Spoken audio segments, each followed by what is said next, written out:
Dear student, welcome to my YouTube channel. इस video में हम देखेंगे क्लास 8 के लिए सब्जेक्ट साइंस का जो चैप्टर नंबर 17 है, तारे एवं सौर परिवार। इस चैप्टर के कंप्लीट क्वेश्चन आंसर इस वीडियो में हम देखेंगे। तो वीडियो को बिल्कुल भी स्किप ना करें, पूरा देखें और चैनल पे पहली बार आए तो चैनल को सब्सक्राइब कर दें, बिकॉज इसी तरह की वीडियो आपको इस चैनल पे लगातार मिलती रहती है। देखिए, पहला प्रश्न है, निम्नलिखित में से कौन सौर परिवार का सदस्य है? यानी सौर परिवार का सदस्य कौन सा नहीं है? यहाँ पर उपग्रह जो होते हैं वो सौर परिवार का सदस्य नहीं है।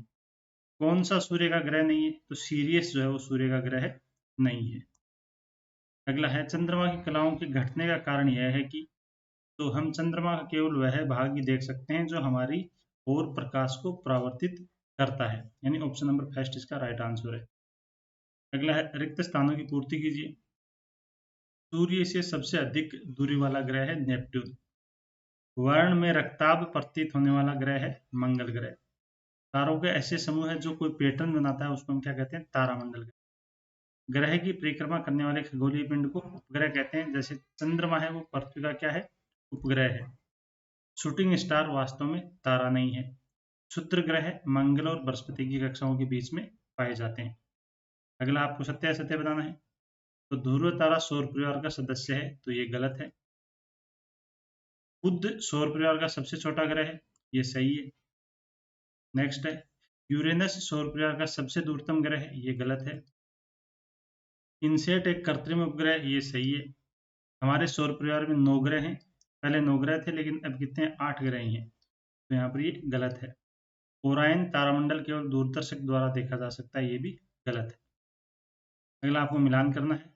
तो आंतरिक ग्रह में आ जाएगा मंगल और पृथ्वी, बाह्य ग्रह में आ जाएगा शनि, तारामंडल सप्तऋषि ओरायन और पृथ्वी का उपग्रह चंद्रमा। नेक्स्ट है, यदि शुक्र शानदार तारे के रूप में दिखाई दे रहा है तो आप आकाश के किस भाग में पाएंगे? तो ये हम पाएंगे आकाश के पश्चिम भाग में। अगला, सौर परिवार का सबसे बड़ा ग्रह, तो सबसे बड़ा ग्रह है बृहस्पति। तारामंडल क्या होता है? किन्हीं 2 तारामंडलों के नाम लिखिए। तारामंडल होता है पहचानने जानने योग्य आकृतियां बनाने वाले तारों के समूह को तारामंडल कहते हैं। जैसे सप्तऋषि है, ओरायन है। अगला, सप्तऋषि और ओरायन तारामंडल के प्रमुख तारों की आपेक्षिक स्थितियां दर्शाने के लिए आरेख खींचे। यानी सप्तऋषि और ओरायन का आपको चित्र बनाना है, तो आप यहाँ पर इस तरीके से वो चित्र बना देंगे। ये सप्तऋषि है और ये क्या है? ओरायन है।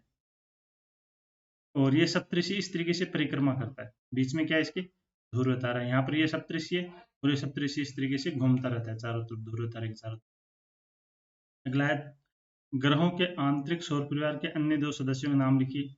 तो क्षुद्र ग्रह है धूमकेतु, उल्काएं और प्राकृतिक उपग्रह, ये सौर परिवार के अन्य सदस्य हैं ग्रहों के अलावा। अगला, व्याख्या कीजिए कि सप्तऋषि की सहायता से ध्रुव तारे की स्थिति को आप कैसे ज्ञात करेंगे। ध्रुव तारे की स्थिति को ज्ञात करने के लिए हमें गर्मियों में रात्रि के समय लगभग 9 बजे देखना चाहिए, जब आकाश में चंद्रमा न हो। हम दोनों तारों से गुजरने वाली एक सरल रेखा देख रहे हैं। हमें इस रेखा को कल्पना से ही उत्तर दिशा की ओर आगे बढ़ाना है, जिसके 2 तारों के बीच की दूरी लगभग 5 गुना है। यह रेखा एक ऐसे तारे पर पहुंचे जो अधिक चमकीला नहीं है, यह है ध्रुव तारा, जैसा अभी हमने पहले वाले चित्र में देखा था, ये वाला।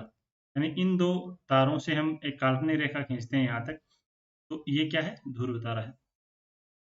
नेक्स्ट है, क्या आकाश में सारे तारे गति करते हैं? व्याख्या कीजिए। नहीं, आकाश में सारे तारे गति नहीं करते। तारे पूर्व से पश्चिम की ओर गति करते हुए प्रतीत होते हैं। जो तारा सूर्यास्त होते ही पूर्व में उदय होता है, सामान्यतः सूर्योदय से पहले और पश्चिम में अस्त हो जाता है। तारों के बीच की दूरियों को प्रकाश वर्ष में क्यों व्यक्त करते हैं? इस कथन का तात्पर्य क्या है कि कोई तारा पृथ्वी से 8 प्रकाश वर्ष दूर है। तो प्रकाश वर्ष का मतलब होता है कि सूर्य का प्रकाश एक वर्ष में जितनी दूरी तय करता है, उसको हम क्या कहते हैं? प्रकाश वर्ष कहते हैं। वैसे सूर्य का प्रकाश जो है 1 सेकंड में लगभग 3 लाख किलोमीटर जाता है।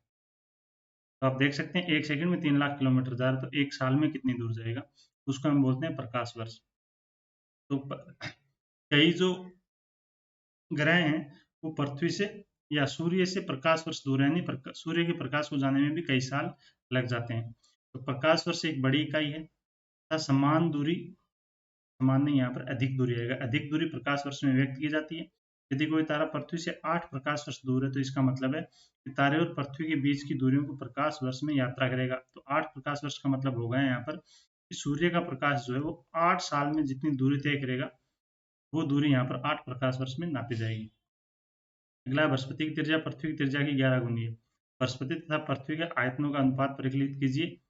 बृहस्पति में कितनी पृथ्वियां समा सकती हैं। तो मान लेते हैं हम पृथ्वी की त्रिज्या क्या है, r है, तो बृहस्पति की त्रिज्या क्या हो जाएगी, 11 गुनी उसकी, तो 11r हो गई यहाँ पर। अब आयतन हम निकालते हैं, तो पृथ्वी गोला मानते हैं, गोले का आयतन होता है 4/3 पाई आर क्यूब। तो यहाँ पर पृथ्वी का आयतन हो गया 4/3 पाई आर क्यूब, और बृहस्पति का आयतन क्या हो जाएगा, आर की जगह 11 आर आ जाएगा, तो 4/3 पाई 11 आर क्यूब। अब दोनों का अनुपात निकालना है, तो बृहस्पति के आयतन में हम पृथ्वी के आयतन का भाग दे देंगे, तो यहाँ पर आ जाएगा 4/3 पाई, और यहाँ पर पाई से पाई को हम कैंसिल कर देंगे, आर क्यूब से आर क्यूब यहाँ पर कैंसिल हो जाएगा, और 11 का क्यूब करेंगे तो 11 का क्यूब कितना आएगा, 1331, और 4/3 को हम 13 से गुणा कर देंगे, 1331 से, तो ये आ जाएगा आपका, इसको काटेंगे हम, 4/3 से 4/3 कट जाएगा, सॉरी गुणा नहीं करेंगे यहाँ पर, 4/3 से 4/3 कट गया, पाई से पाई कट जाएगा, आर क्यूब से आर क्यूब कट जाएगा, तो कितना आ जाएगा 1331।